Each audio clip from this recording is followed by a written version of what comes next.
Cuts on the way.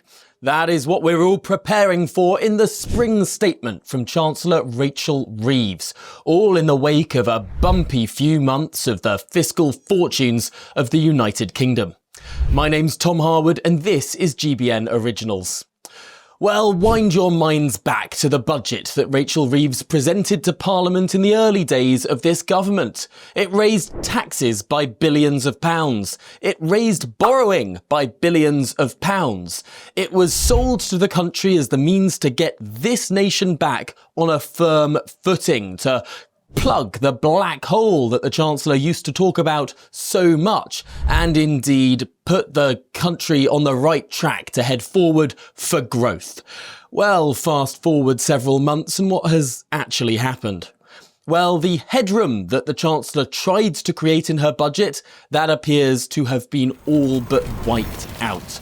There was £10 billion of wiggle room left in the Chancellor's sums in case there were world events or disasters that needed the government's attention. And yet, that £10 billion appears to have been wiped out. Why?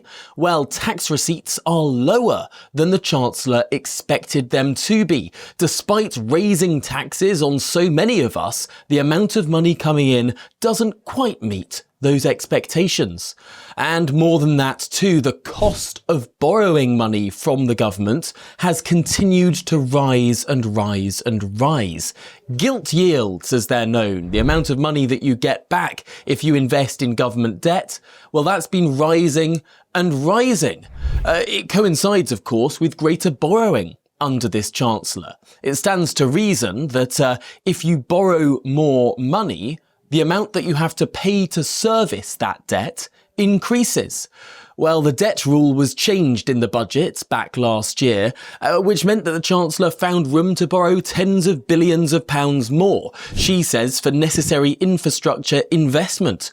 But borrowing tens of thousands, tens of billions of pounds more, it seems to have wobbled markets. This country is facing some of the highest borrowing costs we have ever faced. Now, the Chancellor will say lots of countries are facing high borrowing costs right now. The same problem has afflicted European countries and the United States of America. But it seems that Britain has been almost uniquely badly hit by this international rise in borrowing costs. And of course, that comes alongside our higher borrowing. Lots of countries borrowing more and more and more, and a debt-laden economy, that's not good for our fiscal balance sheet. Indeed, that's not good for the amount that we have to pay back in debt interest every single year.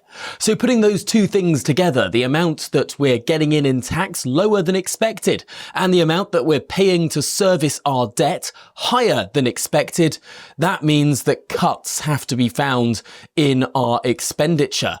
And where on earth is the Chancellor going to find these cuts from?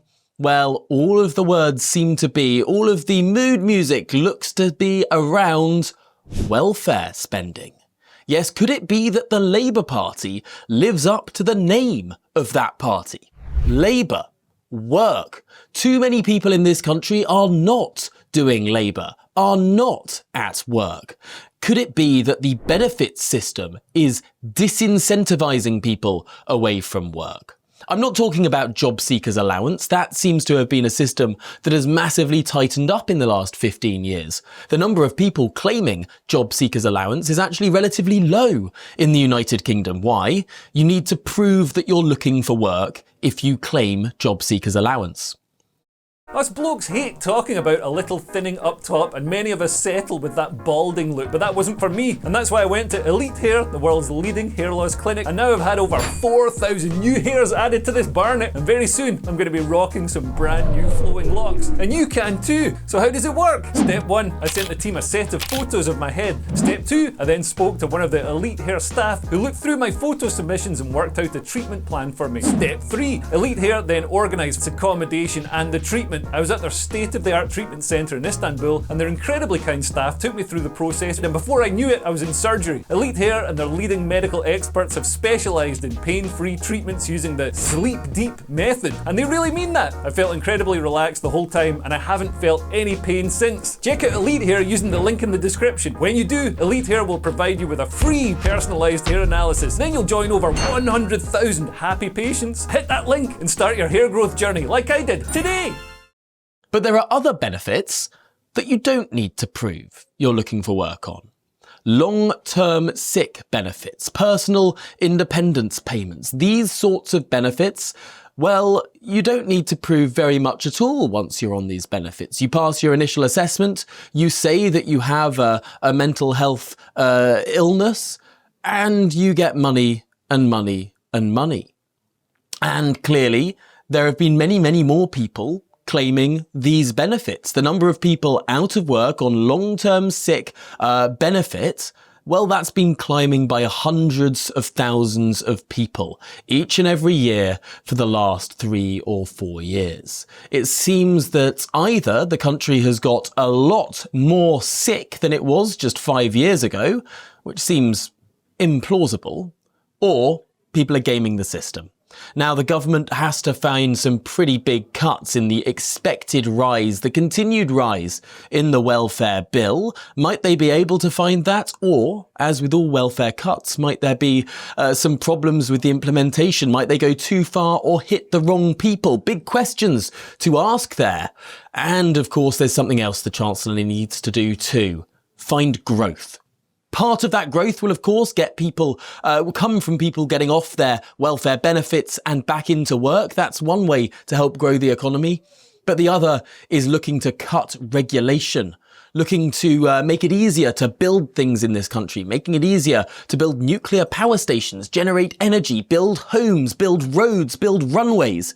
If we can get building again, this might also help the Chancellor solve a huge proportion of her problem. But it's not long now until that spring statement. They're trying to keep it all, a closed lid on it all. They're trying to keep stum on what might change. But these leaks keep happening and we keep getting glimpses of what the Chancellor might announce in her big spring statement. But here on GB News, we don't just do news, we do fearsome debate. So we got two opposing perspectives to talk about what the Chancellor might be doing, particularly when it comes to benefits in the spring statement. Let's take a listen.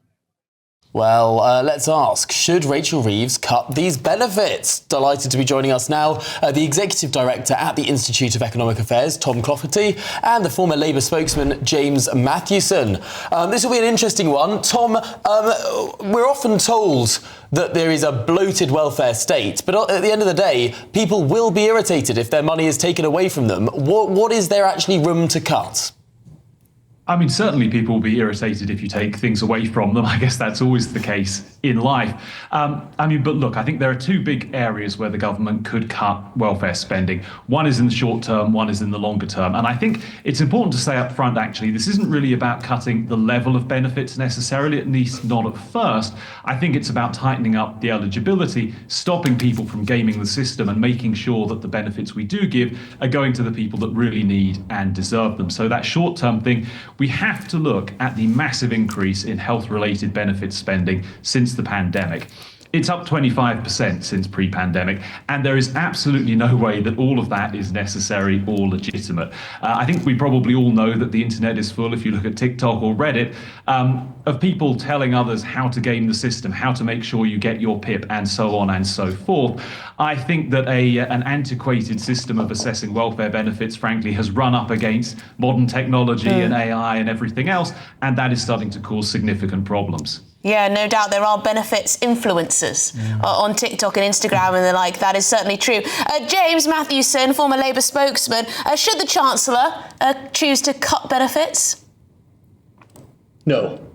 We have to ask ourselves what the Labour Party is and what its point of being in government is and its point of even being in politics is. Because if we're sitting here and having this debate and somebody from the IEA is agreeing with what the Labour Party is doing, then the Labour Party is doing something wrong. That's not what the Labour Party is there to exist for. It's not there to serve people who the IEA serves. It's not there to try and take money away from people who already have very little money. And look, we talk about gaming the system. We talk about this obsession with people claiming things that they're not entitled to.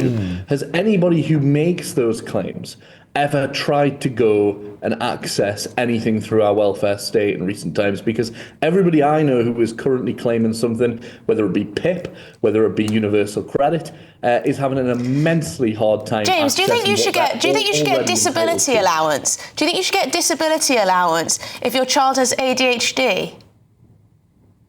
It depends how severe the ADHD is and how. Well, because it's gone up by tens of thousands, if not hundreds.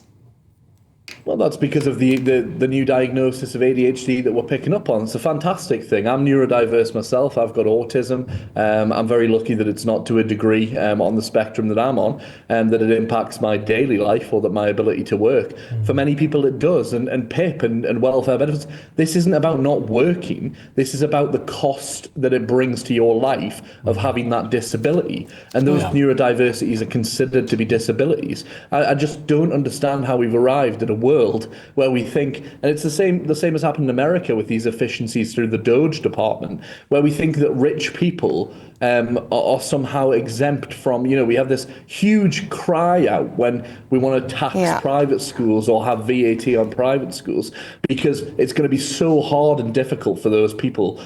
Yet when we see people who live on £30 a week and we want to take that down to £28 a week, and we're obsessed with the fact that they may be getting £3 or £4 more than they're entitled to. I just do not understand that obsession. It's bizarre. OK, well, let's put that to Tom Clofferty. I don't think we're talking about £3 or £4. And as I said, I wasn't talking about cutting people's level of benefits if they were genuinely in need of them. Look, I think there's been a massive increase in overdiagnosis, probably of a lot of mental health conditions. And frankly, that's bad for the people who genuinely do need the help and have serious issues, because maybe it tars them with the same brush. And I think that's very unfortunate. But look, I think let's take a glance at the broader picture here, right? We have a massive budget deficit still, however many years on it is from the financial crisis. You have a sense, and that's despite a record high tax burden, by the way, you have a sense that the core functions of the state, things like defence, which seems pretty important right now, policing, the courts, are underfunded. And look, we have a massive problem, looming problem, with an ageing population, which is going to massively increase welfare spending just on default settings over the coming decades. Cuts and reforms are inevitable. There is no way around it if we want to have any kind of functioning economy. I'm very glad that the Labour government is looking at this, it seems, sensibly. But yeah, they've got to make some cuts, and I think the health-related benefits are a place to start. Longer term, we've got to look at housing benefit. We spend about the same amount on housing benefit because rents are so high in this country as we do on policing. This is absolutely insane. That's a huge figure then. James, just I see you shrugging your shoulders, sort of shaking your head, but what would you advise Rachel Reeves to do instead? And if you say tax the rich, you'll be disappointed to know that quite a lot of those rich folk have left the country, James. Why do they get to leave the country? Sorry, wait, James. Shall we drill down on this for a second? Why do they get to leave the country? I mean, there have been societies that have tried to stop people leaving the country. There have been societies that have built walls to keep people out, rather to keep people in rather than out. Is that what you're suggesting?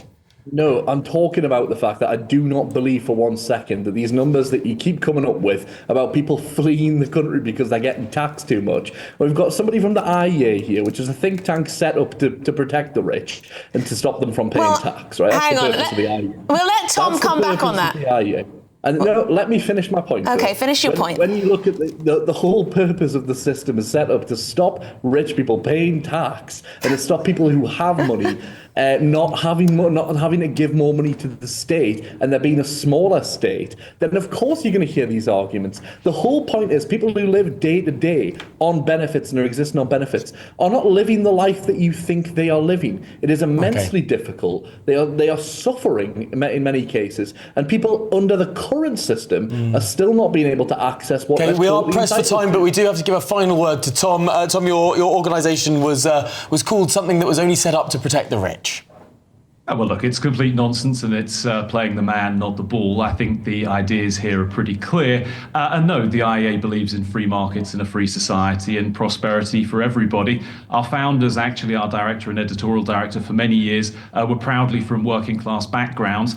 And they despised the kind of patronizing tone that was taken towards the working classes and the sense that they couldn't help themselves out and needed government help all the time. Well, what do you make of that? Are too many people on benefits in this country? Or is the rise in the number of people on benefits simply because we're becoming very, very ill as a country, becoming much more ill than we have been in recent years? Which side of the fence do you fall on? Excited to see what you have to say in the comment section below. But of course, remember to subscribe to the GB News YouTube channel to keep up to date on what the Chancellor is planning for her next significant statement to the House of Commons.